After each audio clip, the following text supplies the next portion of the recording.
জাতীয় সংসদ নির্বাচনের প্রার্থিতা ফিরে পেতে শেষ দিনে কমিশনে আপিল করেছেন ৯৯ জন। রাজধানীর আগারগাঁওয়ে নির্বাচন ভবনের কেন্দ্রীয় আপিল বুথে সকাল ১০টা থেকে জমা দিয়েছেন প্রার্থীরা। গত ৫ দিনে রিটার্নিং কর্মকর্তাদের সিদ্ধান্তের বিরুদ্ধে মোট আপিল জমা পড়েছে ৫৬৮টি।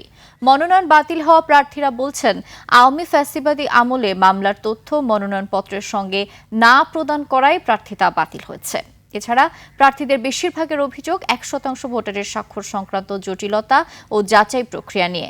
দেশের বিভিন্ন অঞ্চল থেকে আসা প্রার্থীরা অস্থায়ী বুথগুলোর সামনে দাঁড়িয়ে আপিল আবেদন ও কাগজপত্র জমা দিচ্ছেন।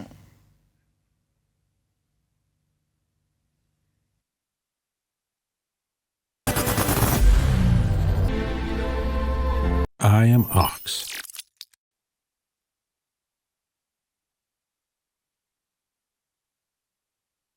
যেই মামলাগুলি আওয়ামী লীগের আমলে হয়েছে এবং আবার এ সরকার যে উড্র করেছে সেগুলো উল্লেখ করতে হবে, এটা আমাদের ধারণা ছিল। যেই সিটি ডিস্ক দিছে সেই সিটি ডিস্ক নির্বাচন কমিশন অকার্যকর দিছে। অকার্যকর দেওয়ার সত্ত্বেও আমার সাথে যেই নির্বাচন কমিশন এবং ডিসি মহোদয় আমার এই সেটা বাতিল হিসাবে ঘোষণা করছে।